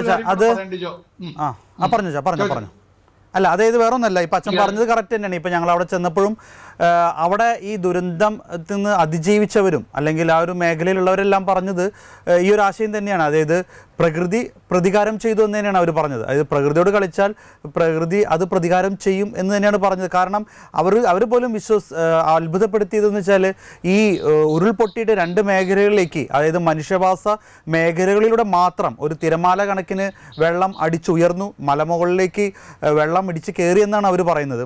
അതിനുശേഷം ജനവാസ മേഖലകളിലൂടെ മാത്രം ഈ ഉരുൾപൊട്ടി പോകുന്നു. അതാണ് അത്രമാത്രം ദുരന്തം വ്യാപിക്കാൻ ഇടയായി എന്നാണ് അവിടെയുള്ള വയനാട്ടിലെ ജനങ്ങൾ തന്നെ പറഞ്ഞ് അവരത് അവിശ്വസനീയമായ രീതിയിലാണ് പറയുന്നത്. കാരണം പലപ്പോഴും വെള്ളപ്പൊക്കമൊക്കെ ഉണ്ടാകുമ്പോൾ ഞങ്ങൾ മേളിലേക്കാണ് കയറാറ് സംരക്ഷണത്തിന് വേണ്ടി. പക്ഷേ ഇപ്പോൾ ഒന്നും സംഭവിച്ചത് ആ മേഖലയാണ് പോയേക്കുന്നതെന്ന് പറഞ്ഞത്. അപ്പോൾ ഇതൊരു പക്ഷേ ആ ഒരു കാര്യം തന്നെ ആയിരിക്കാം, പ്രകൃതി പ്രതികാരം ചെയ്തു അല്ലെങ്കിൽ പ്രകൃതിയോട് കളിച്ചാൽ. ഇപ്പോൾ ഈ ഒരു മേഖല എനിക്ക് തോന്നുന്നു ഏറ്റവും കൂടുതൽ റിസോർട്ടുകൾ ഉള്ള ഇതാണ്, ഹോം സ്റ്റേകളൊക്കെ ഉള്ള ഒരു മേഖലയാണ് ഈ ഒരു ചൂരൽമല മുണ്ടക്കൈ മേഖല. കാരണം അത്രമാത്രം മനോഹരമുള്ള ഒരു സ്ഥലമാണ്. ഇതിനടുത്ത് തന്നെയാണ് നമ്മുടെ ബോബി ചെമ്മണ്ണൂറിൻ്റെ 1000 ഏക്കർ അഡ്വഞ്ചർ പാർക്കെല്ലാം ഈ ഒരു മേഖലയിൽ തന്നെയാണ്. അതും ഈ തോട്ടം തൊഴിലാളികൾ അല്ലെങ്കിൽ തേയിലത്തോട്ടം തന്നെ നടുക്കാണ് ഇതെല്ലാം വെച്ച് പിടിപ്പിച്ചിരിക്കുന്നത് എന്നത് മറ്റൊരു കാര്യമാണ്. ഇതിനൊക്കെ എത്രമാത്രം എന്താ പറയുക അനുമതിയുണ്ട് അല്ലെങ്കിൽ ഇതിൻ്റെ പട്ടയങ്ങളൊക്കെ എത്രത്തോളം ഉണ്ട് എന്നുള്ളത് സർക്കാർ നോക്കേണ്ടതാണ്. അത് എത്രത്തോളം നോക്കിയിട്ടുണ്ടെന്ന് നമുക്കിപ്പോഴും അറിയില്ല. എങ്കിലും ഒരു കാര്യം ചോദിക്കാനുള്ളത് വെച്ചാൽ അതിൻ്റെ അവസാനം വരുമ്പോൾ ഈ പ്രകൃതിയോട് ഒരു പക്ഷേ വലിയ വലിയ കമ്പനികൾ അല്ലെങ്കിൽ എന്താ പറയുക വലിയ വലിയ റിസോർട്ട് മാഫിയകൾ ഇവരൊക്കെ ആയിരിക്കാം ഒരുപക്ഷെ ഈ മലകളൊക്കെ ഇടിച്ച് അവരുടേതായ രീതിയിലുള്ള കൺസ്ട്രക്ഷൻ കാര്യങ്ങളെല്ലാം ചെയ്യുന്നത്. പക്ഷേ ഇതിന് ദുരന്തം അനുഭവിക്കുന്നത് നിഷ്കളങ്കരായ ആളുകളാണ്. ഒരുപക്ഷെ അവരൊരു കൂരയിൽ താമസിക്കുന്നവരായിരിക്കും, അവിടെ പാടിയിൽ താമസിക്കുന്നവരായിരിക്കാം, തോട്ടം തൊഴിലാളികളാണ്. ഇവരൊന്നും ഈ ഒരു മലയൊന്നും ഇടിച്ച് വലിയ വലിയ കാര്യങ്ങളൊന്നും ചെയ്യുന്നില്ല, പ്രകൃതിയോട് ഒരു തരത്തിലുള്ള ഉപദ്രവവും ചെയ്യുന്നില്ല. പക്ഷേ ജീവൻ പോയത് ഒരു മുതലാളിമാരുടെ ഒന്നല്ല, ഈ പാവപ്പെട്ട അവിടുത്തെ ഏറ്റവും പാവപ്പെട്ട ആളുകളുടെയാണ് ജീവൻ പോയിരിക്കുന്നത്. അതൊരു വിരോധാഭാസമല്ലേ? അത് തീർച്ചയായിട്ടും വിരോധാഭാസം എന്നല്ല നമ്മൾ പറയണ്ടേ, അതൊരു ലോകത്തിന്റെ നിയമമാണ്. അതായത് എല്ലാ കാര്യങ്ങളിലും ഒരു കൂട്ടുത്തരവാദിത്വമുണ്ട്. ദൈവം മനുഷ്യനെ സൃഷ്ടിച്ചപ്പോൾ ദൈവത്തിന്റെ സ്വരൂപത്തിലും സാദൃശ്യത്തിലും സൃഷ്ടിച്ചു. അങ്ങനെ നമുക്ക് അറിയാവുന്ന പോലെ ഇപ്പൊ ഞാൻ വേറൊരു വാക്യം കൂടെ എന്റെ മനസ്സിൽ കൂടെ ഡിജോ ചോദിച്ചപ്പോൾ വന്നത് റോമാലേഖനം 5-ാം അധ്യായത്തിന്റെ 12-ാം വാക്യമാണ്. അത് പുതിയ നിയമത്തിലുള്ളതാണ്. റോമാലേഖനം 5-ാം അധ്യായത്തിന്റെ 12-ാം വാക്യത്തിൽ അതുകൊണ്ട് ഏക മനുഷ്യനാൽ പാപവും പാപത്താൽ മരണവും ലോകത്തിൽ കടന്നു, ഇങ്ങനെ എല്ലാവരും പാപം ചെയ്താൽ മരണം സകല മനുഷ്യരിലും പരന്നിരിക്കുന്നു. അപ്പൊ ഈ പാപം എന്ന് പറയുന്നത് എന്തെങ്കിലും ചെയ്തിട്ടുണ്ടായതല്ല, മറിച്ച് പാപം എന്ന് പറയുന്നത് ദൈവത്തിൽ നിന്ന് ഉള്ള അകൽച്ചയാണ്. അതിനാണ് ഹമാത്യ അല്ലെങ്കിൽ ഉന്നം തെറ്റുക, പിഴയ്ക്കുക എന്നൊക്കെ പറയുന്നത്. അപ്പൊ ആ സംഭവത്തോടുകൂടെ ഒരു മനുഷ്യൻ മുഖാന്തരം സകല മനുഷ്യരിലേക്കും ഈ ഗുണം പരന്നിരിക്കുകയാണ്. അത് ഏത് പ്രായത്തിലും എങ്ങനെയാണ് ഇപ്പൊ നമ്മൾ ഡിസ്കസ് ചെയ്യുന്നത്, അല്ലെങ്കിൽ ഈ ചോദ്യങ്ങൾക്കുള്ളിൽ മറുപടിയായിട്ട് വരുന്നത്. എന്നാൽ ഒരു കാര്യം നമ്മൾ മനസ്സിലാക്കേണ്ടത്, മനുഷ്യർ തമ്മിൽ കൂട്ടുത്തരവാദികളാണ്. എല്ലാവരും തമ്മിൽ കൂട്ടുത്തരവാദികളാണ്. ഏക മനുഷ്യനാലാണല്ലോ സർവ്വലോകത്തിലും മറ്റുള്ള ജാതികളും മറ്റുള്ള മനുഷ്യരൊക്കെ ഉണ്ടായിരിക്കുന്നത്. അപ്പൊ എല്ലാവരും തന്നെ നമുക്കൊക്കെ അറിയാവുന്ന പോലെ നമ്മുടെ എല്ലാവരുടെയും അവയവങ്ങളും നമ്മുടെ എല്ലാവരുടെയും രക്തമൊക്കെ ഏകദേശം ഒരേപോലൊക്കെ തന്നെയാണ്. അപ്പൊ അത് അന്യോന്യമുള്ള ഒരു ബന്ധങ്ങൾ കാത്തു സൂക്ഷിക്കേണ്ടതിനകത്താണ്. ഇപ്പൊ ചിലരുടെ അത്യാർത്ഥിയും ചിലരുടെ വ്യാമോഹങ്ങളും ഒക്കെ ഒരുപാട് പേരെ ഇല്ലായ്മ ചെയ്യും എന്നുള്ളത് അവരറിയുന്നില്ല. തങ്ങൾക്ക് മാത്രമായിട്ട് എടുക്കുന്ന തീരുമാനങ്ങൾ. ഇപ്പൊ നമുക്കറിയാമല്ലോ, ഈ ഇന്നലെയും ഇന്നുമൊക്കെ ആയിട്ട് ബംഗ്ലാദേശില് ഈ കുറച്ച് ദിവസങ്ങളായിട്ട് അവിടെ ഒരുപാട് കലാപങ്ങൾ നടന്നുകൊണ്ടിരിക്കുകയാണ്. അവിടുത്തെ ചില തെറ്റായിട്ടുള്ള തീരുമാനം കലാപകാരികൾ, അപ്പോൾ കലാപകാരികൾ ഉണ്ടാക്കുന്ന തീരുമാനം തെറ്റെന്ന് ഭരണകൂടം പറയുന്നത് എന്തായിരുന്നാലും തമ്മിൽ മനുഷ്യരുള്ള കൂട്ടുത്തരവാദിത്തങ്ങൾ നഷ്ടപ്പെടുന്നതിന്റെ പൂർണ്ണ തെളിവുകളല്ലേ ലോകത്തിൽ എവിടെ നോക്കിയാലും ഇപ്പൊ നമ്മൾ അതല്ലേ കാണുന്നത്. ഇപ്പൊ ഇംഗ്ലണ്ടിലാണെങ്കിൽ അവിടെ വളരെ ഒരു കുടിയേറ്റ മേഖലയെല്ലാം പുറത്താക്കാനായിട്ടുള്ള സംരംഭങ്ങൾ നടന്നുകൊണ്ടിരിക്കുന്നു. എന്തുകൊണ്ട് അവിടെ എല്ലാവരും സമത്വമെന്ന് വിശ്വസിക്കും, എല്ലാവരും തുല്യത ചെയ്യുന്ന ഒരു യൂറോപ്പിലെ പ്രധാനപ്പെട്ട രാജ്യം അങ്ങനെ അല്ല എന്ന് വരുന്നു. എന്തുകൊണ്ടാണ് ഈ വ്യത്യാസങ്ങൾ ഉണ്ടാകുന്നത്? മനുഷ്യനിൽ പാപം കിടക്കുന്നതുകൊണ്ടാണ്, മനുഷ്യനിൽ തിന്മ കിടക്കുന്നതുകൊണ്ടാണ്, ദൈവികമായ സാദൃശ്യവും സ്വരൂപം നഷ്ടപ്പെട്ടതുകൊണ്ടാണ്. അപ്പൊ അത് തിരികെ കിട്ടുന്ന മനുഷ്യന് മാത്രമേ വാസ്തവത്തിൽ മറ്റുള്ളവരെ കൈത്താങ്ങാനും സ്നേഹിക്കാനും, ഇവരെല്ലാം എന്റെ സമസൃഷ്ടങ്ങളാണ്, നാം ഒരുമിച്ച് വസിക്കേണ്ടവരാണ്, ഈ പ്രകൃതി ദൈവം നമുക്ക് തന്നിട്ടുള്ള അനുഗ്രഹമായിട്ടുള്ള സ്ഥലമാണ് എന്ന് മനസ്സിലാക്കാൻ സാധിക്കുള്ളൂ. അല്ലെങ്കിൽ ഇപ്പം ഈ പറഞ്ഞതുപോലെ 1040 ഏക്കർ ഇടിച്ച് നിരത്തുന്നവരെ, 1000 ഏക്കർ ഇടിച്ചു നിരത്തുന്നവരെ, വേറൊരു കാര്യം ഞാൻ അവിടെ ചെന്നപ്പോൾ അവർ പറഞ്ഞത്, ഏകദേശം 16 ക്വാറികൾ ലൈസൻസോടുകൂടെ പ്രവർത്തിക്കുന്നു. അതില്ലാതെ ധാരാളം ക്വാറികൾ അവിടുന്ന് മനസ്സിലാക്കാനിടയായി തീർന്നു. അതിന്റെ തൊട്ട് താഴ്വാരങ്ങളിൽ നമുക്ക് ഇതേ കാര്യങ്ങൾ തന്നെ അതിനകത്ത് ഭരണകൂടത്തിൽ ഉൾപ്പെട്ട് നിൽക്കുന്ന ആളുകൾ പോലും നടത്തുന്ന പല കാര്യങ്ങളുണ്ട്. അപ്പൊ ഇതൊക്കെ നമ്മൾ നോക്കുമ്പോൾ പ്രകൃതിയോടൊരു കൈപ്പേറിയ അനുഭവം, ആ പ്രകൃതി വികൃതി കാണിക്കുമ്പോൾ ായിട്ടുള്ള ആളുകളും അതിനകത്ത് ഉൾപ്പെട്ടു പോകുന്നു. പ്രകൃതിക്ക് അങ്ങനെ ഒരു കാണിക്കാൻ കഴിയുകയില്ല. ഇന്ന ആളാണ്, നമുക്കറിയാമല്ലോ, ഒരു പാമ്പിനെ ഒരാള് ഏതെങ്കിലും തരത്തിൽ ഉപദ്രവിച്ചാൽ ആ പാമ്പ് കാണുന്ന വ്യക്തിയെ, വേറെ വ്യക്തികളെ ഒക്കെ ഉപദ്രവിക്കാൻ ചാൻസ് ഉണ്ട്, അല്ലെ? അതേപോലെ അത് ഈ പ്രകൃതിയുടെ ഒരു നിയമമാണ്. അപ്പൊ അതിന്റെ ഫലമായിട്ടാണ് എന്നാൽ വേറൊരു സഹോദരൻ നമ്മളൊക്കെ ഏറ്റവും അധികം ആദരിക്കുന്ന, നമ്മുടെ പേര് ഞാൻ പറയുന്നതിനകത്ത് എനിക്ക് മടിയൊന്നുമില്ല, ലോകസഞ്ചാരിയായിരിക്കുന്ന ശ്രീ ജോർജ് കുളങ്ങര, അദ്ദേഹം ഒരു ഉദാഹരണം എടുത്തുകൊണ്ട് ദൈവത്തെ ചോദ്യം ചെയ്യുന്നത് ഒരു ചെറിയ ക്ലിപ്പായിട്ട് ഇപ്പം വൈറലായിട്ട് ഓടുന്നുണ്ട്, ഈ പ്രത്യേകിച്ച് ഈ ദുരന്ത സമയമായിട്ട് ബന്ധപ്പെട്ട്. അതിനകത്ത് ഇങ്ങനെയാണ്: ഒരു കുഴൽക്കിണറിൽ വീണ 2 വയസ്സുകാരി കുഞ്ഞിനെ രക്ഷിക്കാൻ ദൈവം എന്തുകൊണ്ട് മെനക്കെട്ടില്ല? ഇവിടെ ഭൂമിയിലൊന്നും ചെയ്യാത്ത ദൈവം സ്വർഗത്തിൽ ചെല്ലുമ്പോൾ ചെയ്യുമെന്നാണോ പറയുന്നത്? ഈ ഭൂമിയിലെ മനുഷ്യന് സകല അധികാരം തന്നിട്ട് അവനെ അവിടെ കുഴൽ കിണർ കുഴിച്ചിട്ട് അത് തുറന്നിടാനായിട്ട് മനുഷ്യൻ കാണിക്കുന്ന വ്യഗ്രതയുടെ പരിണത ഫലമാണ് ആ കുഞ്ഞിന്റെ വേർപാട്. ആ കുഞ്ഞിന്റെ വേർപാടിൽ നമുക്കൊക്കെ ദുഃഖമുണ്ട്. പക്ഷേ മനുഷ്യന്റെ തിന്മയുടെ ഒരു ശരിയായ നേർക്കാഴ്ചയാണ്. അത് അടച്ചു വെക്കണം, മൂടി വെക്കണം എന്നുള്ള അറിവ് ഈ ചെയ്യുന്ന കുഴിക്കുന്ന ആളുകൾക്കില്ലേ? നമ്മുടെ ഇവിടെയൊക്കെ പല കാര്യങ്ങളും, ഈ റോഡുകളിലാണെങ്കിലും പല കാര്യങ്ങളും ചെയ്തു വെക്കുന്ന ആളുകൾ നമുക്കറിയാലോ, കിടങ്ങിനും മറ്റേനൊക്കെ കുഴിച്ചു വെക്കും. എന്നിട്ട് അതിന് വേണ്ടുന്ന തടസ്സങ്ങളൊന്നും ഉണ്ടാക്കാതെ വെച്ച് കഴിഞ്ഞാൽ ആളുകൾ വന്ന് അതിനകത്തോട്ട് വീഴും. എന്നിട്ട് അതിന് ദൈവത്തെ പഴിയായിട്ട് എന്താ പ്രയോജനം? അപ്പൊ അത് പറയുന്ന ആളുകളുടെ ദൈവത്തെക്കുറിച്ചുള്ള കാഴ്ചപ്പാട് വളരെ വളരെ എന്താ പറയുക, ഈ ചുരുങ്ങിയതാണ്. അതല്ല നമുക്ക് വേണ്ടിയേ. ദൈവം എന്ന് പറയുന്നത് ഈ പ്രപഞ്ചത്തിന് അതീതനായിട്ടുള്ളവനാണ്. പക്ഷെ ആ ദൈവം നമ്മുടെ പ്രപഞ്ചത്തിലേക്ക് മനുഷ്യാവതാരം എടുത്ത് വന്നു. എന്തിനാ? നമ്മളോടുകൂടെ വസിച്ച് നമുക്ക് ഈ ജ്ഞാനവും വിവേകവും തിരികെ തന്ന് നഷ്ടപ്പെട്ടു പോയ ദൈവസ്വരൂപവും സാദൃശ്യവും മടക്കിത്തരാൻ വേണ്ടിയിട്ട്. അതിനുവേണ്ടിയിട്ടാണ് ക്രൂശിലെ ബലി തന്നെ. ദൈവം സ്വയമേ നമുക്ക് വേണ്ടി, നമ്മൾ നഷ്ടപ്പെടുത്തിയായിട്ടുള്ള ദൈവസ്വരൂപവും സാദൃശ്യവും നമ്മളിലേക്ക് മടക്കിത്തരാൻ, തന്നിൽ വിശ്വസിക്കുന്ന ഏവർക്കും നിത്യജീവനെ പകർന്നു തരാനായിട്ട് താൻ തന്നെ ബലിയായി തീർന്നു. ആ ബലിയിലൂടെ വിശ്വസിക്കുന്ന ഏവർക്കും ദൈവിക സ്വരൂപവും സാദൃശ്യവും മടക്കി കിട്ടുകയാണ്. നേരത്തെ ഞാൻ പറഞ്ഞ 3 കാര്യങ്ങൾ: ജ്ഞാനവും, അതേപോലെ വിശുദ്ധി, നീതി, പിന്നെ മനുഷ്യനായി പ്രപഞ്ചത്തോട് ഇണങ്ങി ജീവിക്കാനായിട്ട് സാധിക്കും. അപ്പോഴാണ് പല ദുരന്തങ്ങൾക്കും അറുതി വരുത്താനായിട്ട് സാധിക്കുക. നമ്മൾ ചെയ്യുന്ന കാര്യങ്ങൾ. ഇപ്പൊ എന്തുകൊണ്ടാണ് ഡിജോ, ഒന്ന് തിരിച്ചു ഞാൻ ചോദിക്കട്ടെ, ഒരാളുടെ കയ്യില് 1000 ചില്ലുവാനും ഏക്കർ സ്ഥലം, അല്ലേ? വേറെ ചില ആളുകള് ഇപ്പൊ 150, ഒരു ചാനൽ പറഞ്ഞു 150 ഏക്കർ സ്ഥലം കൊടുക്കാം, അവിടെ ടൗൺഷിപ്പ് ഉണ്ടാക്കാന്ന്. അപ്പൊ ഈ ദുരന്തത്തിന് വേണ്ടി ഇവരെന്തിനാ കാത്തുനിന്ന്? ഇവർക്ക് ഇത്രയും സ്വത്തുകളും ഇത്രയും സംരംഭങ്ങളും ഒക്കെ ചെയ്യാൻ കഴിയുന്നവരാണല്ലോ. ഇവിടെ 4 സെന്റ് സ്ഥലം കിട്ടാതെ മനുഷ്യൻ നെട്ടോട്ടം ഓടുകയും അവന് കൊടുക്കുന്ന തുച്ഛമായിട്ടുള്ള, സർക്കാരിൽ നിന്ന് കിട്ടുന്ന തുച്ഛമായിട്ടുള്ള വരുമാനം കൊണ്ട് അവനിതേപോലെ മലയുടെ മുകളിലോ പുഴയുടെ കരയിലോ, നമ്മൾ അന്ന് പോയപ്പോൾ മുണ്ടേരി ഭാഗത്തേക്ക് പോയപ്പോൾ കണ്ടില്ലേ, ചാലിയാർ പുഴയോട് ചേർന്ന് എത്ര 100 കണക്കിന് വീടുകളുണ്ട്. ഒരു വലിയ ദുരന്തത്തിന് വേണ്ടി കാത്തിരിക്കുകയാണോ ഇനിയും നമ്മൾ? അങ്ങനെയുള്ള വീടുകളെ മാറ്റി പാർപ്പിക്കാൻ, അവർക്ക് സ്ഥലവും വീടും കൊടുക്കാനായിട്ട്. ഇതുപോലെ ഓരോ ദുരന്തങ്ങൾക്ക് വേണ്ടിയിട്ട് മനുഷ്യൻ ഓരോ കാര്യങ്ങൾ ചെയ്തു കൂട്ടും. ദുരന്തം വരുമ്പോൾ അവിടെയുള്ള കുഞ്ഞുങ്ങൾ നഷ്ടപ്പെടും. ഉടനെ ദൈവത്തെ ചോദ്യം ചെയ്യുന്ന സമ്പ്രദായം. ഇതാരുടെ കുറ്റമാണ്? ഡിജോ പറ, ദൈവത്തിന്റെ കുറ്റമാണോ മനുഷ്യന്റെ കുറ്റമാണോ? തീർച്ചയായിട്ടും ഇത് മനുഷ്യൻ അവൻ വരുത്തി വെക്കുന്ന വിനയാണ്. ആണ്. അപ്പം ഇവിടെ കൊടുക്കാമെന്ന് ഇപ്പോൾ പറയുന്ന ആളുകള് എന്തുകൊണ്ട് ഇത് നേരത്തെ ചെയ്തില്ല? എന്തുകൊണ്ട് ചെയ്യുന്നില്ല? ഇപ്പോഴും ഇതേപോലെ ദുരന്തമുഖത്ത് താമസിക്കുന്ന 100 കണക്കിന് 1000 ആളുകളുണ്ട്. ഇപ്പൊ ദുരന്തത്തിൽപ്പെട്ടവരുടെ പുനരധിവാസം എന്നാ പറയുന്നത്. അപ്പൊ നമുക്കറിയാവുന്ന പോലെ 500 ചില്ലുവാനും ആളുകളെ മൊത്തത്തിൽ ഈ കാണാത്ത ആളുകളും മൃത്യുനിരയായവരും ചേർന്ന് 550, 55, 65 പേര് ഉണ്ടെന്നുള്ളതാണ് ഇപ്പോൾ വന്നിരിക്കുന്ന ലിസ്റ്റ്. ഇനി അതിൽ കൂടാനും ചാൻസ് ഉണ്ടെന്ന് ആരോഗ്യ ദിവസം തന്നെ ഞാനത് റിപ്പോർട്ട് ചെയ്തിരുന്നല്ലോ. കാരണം ഒരു പ്രദേശം മുഴുവനായിട്ടാണ് പോയിരിക്കുന്നത്. അപ്പൊ അവിടുന്ന് ഏകദേശം അവിടെ ഉണ്ടായിരുന്ന ആളുകളുടെ വർത്തമാനത്തിൽ നിന്ന് നമുക്ക് മനസ്സിലായത് ഇതിൽ കൂടുതൽ ആളുകളൊക്കെ നഷ്ടമായിട്ടുണ്ട്. എന്തായാലും അങ്ങനെ നഷ്ടപ്പെടാതിരിക്കട്ടെ. മനുഷ്യജീവിതങ്ങൾ വളരെ വിലപിടിപ്പുള്ളതാണ്. ഭൂലോകത്തെക്കാളും വിലയേറിയവനാണ് മനുഷ്യൻ. അത് ദൈവത്തിന്റെ വചനം പറയുന്നുണ്ട്. അപ്പൊ നഷ്ടപ്പെടാതിരിക്കട്ടെ. പക്ഷെ ഒരു ചോദ്യം എന്റേത്, ഇതേപോലെ ഇന്നും ദുരന്തമുഖത്ത് ജീവിക്കുന്ന ആളുകൾ, മുല്ലപ്പെരിയാർ മറ്റൊരു സംഭവമാണ്. മുല്ലപ്പെരിയാറിനെ കുറിച്ച് ഒരുപാട് ആളുകൾ വളരെ ഭീതിയോടുകൂടിയാണ് ജീവിക്കുന്നത്. ഒരു ദുരന്തം ഉണ്ടായതിനു ശേഷം നമ്മൾ അവർക്ക് സ്ഥലം കൊടുക്കാം, വീട് കൊടുക്കാമെന്ന് പറഞ്ഞിട്ട് എന്തെങ്കിലും പ്രയോജനം ഉണ്ടോ ടിജോ? എന്നിട്ട് ദൈവത്തെ കുറ്റപ്പെടുത്തിയോണ്ട് കാര്യമുണ്ടോ?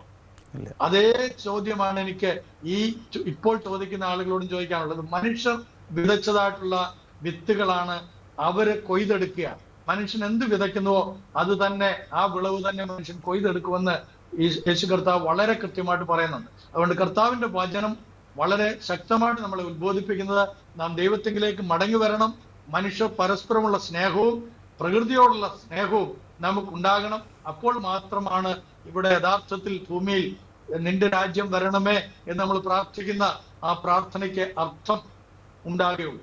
തീർച്ചയായിട്ടും അച്ഛൻ പറഞ്ഞത് വളരെ കറക്റ്റായിട്ടുള്ള കാര്യങ്ങളാണ്. കാരണം ഇന്ന് നമ്മളിപ്പോൾ സംസാരിച്ചുകൊണ്ടിരിക്കുമ്പോഴാണ് 5 വർഷം മുമ്പാണ് പുത്തുമല, അതായത് ഈ പറഞ്ഞ ചൂരൽമലയ്ക്ക് തൊട്ടടുത്തൊരു സ്ഥലമാണ് പുത്തുമല. ആ പുത്തുമലയിൽ ഉരുൾപൊട്ടലുണ്ടായി നിരവധി ജീവനങ്ങൾ നഷ്ടമായത്. അന്ന് പറഞ്ഞിരുന്ന ഒരു അടുത്ത ഉരുൾപൊട്ടലുണ്ടാകാൻ സാധ്യതയുള്ള മേഖലകളിൽ 2 മേഖല തന്നെയാണ് ഈ പറഞ്ഞ മുണ്ടക്കൈയും അതുപോലെ തന്നെ ചൂരൽമലയും. മുണ്ടക്കൈയിൽ ഇതിനു മുമ്പും വർഷങ്ങൾക്ക് മുമ്പ് ഉരുൾ പൊട്ടിയതും കൂടിയാണ്. അപ്പോൾ ഇത് ഇനിയും വയനാട് ചില മേഖലകളിലെല്ലാം ഉരുൾപൊട്ടും എന്ന സാധ്യതാ പഠനം സർക്കാരിൻ്റെ മുമ്പിൽ വെച്ചിട്ടുണ്ട്. ഒരുപക്ഷെ അന്നൊക്കെ കണ്ണടച്ചിരുന്ന ഈ പറഞ്ഞ സർക്കാർ സംവിധാനങ്ങൾ അന്നൊരു പക്ഷേ ഈ പുത്തുമലയിൽ 5 വർഷം മുമ്പ് പൊട്ടിയപ്പോൾ ഈ ചൂരൽമലയും ഇതും എടുത്തു പറഞ്ഞാണ് അന്ന് ഇത് പൊട്ടാതിരിക്കാൻ അല്ലെങ്കിൽ ആളുകളെ അവിടെ നിന്ന് മാറ്റാനുള്ള കാര്യങ്ങൾ എല്ലാം സർക്കാർ ചെയ്യേണ്ടതായിരുന്നു. പക്ഷേ ഒന്നും ചെയ്തില്ല. ഈ അച്ഛൻ അവസാനം പറഞ്ഞതുപോലെ തന്നെ ഒരു ദുരന്തമുണ്ടാവാൻ കാത്തിരുന്നോ സർക്കാർ അല്ലെങ്കിൽ ഈ പറഞ്ഞ സംവിധാനങ്ങൾ എന്ന് നാം ചിന്തിക്കേണ്ടിയിരിക്കുന്നു. ഉണ്ടായപ്പോൾ അത് ദൈവത്തിൻ്റെ മേൽ പഴി വയ്ക്കുന്നു. ഇപ്പോൾ അവസാനം അച്ഛൻ പറഞ്ഞ കാര്യം മുല്ലപ്പെരിയാർ, അത് ഒരുപാട് വർഷങ്ങളായി മറ്റൊരു വലിയൊരു ദുരന്തം, അതായത് ലോകം കണ്ടതിൽ വെച്ച് ഏറ്റവും വലിയൊരു ദുരന്തമാവാൻ സാധ്യതയുള്ളൊരു ദുരന്തമായിട്ട് പഠനങ്ങൾ റിപ്പോർട്ടുകളൊക്കെ ഇപ്പോഴും സർക്കാർ സംവിധാനങ്ങളുടെയും ഭാരത സർക്കാരിൻ്റെ ഒക്കെ മുമ്പിൽ നിൽക്കുകയാണ്. ഇപ്പോൾ ഈ പറഞ്ഞ പോലെ ദുരന്തഭൂമി പ്രധാനമന്ത്രി സന്ദർശിക്കുന്നു ഈ ശനിയാഴ്ച.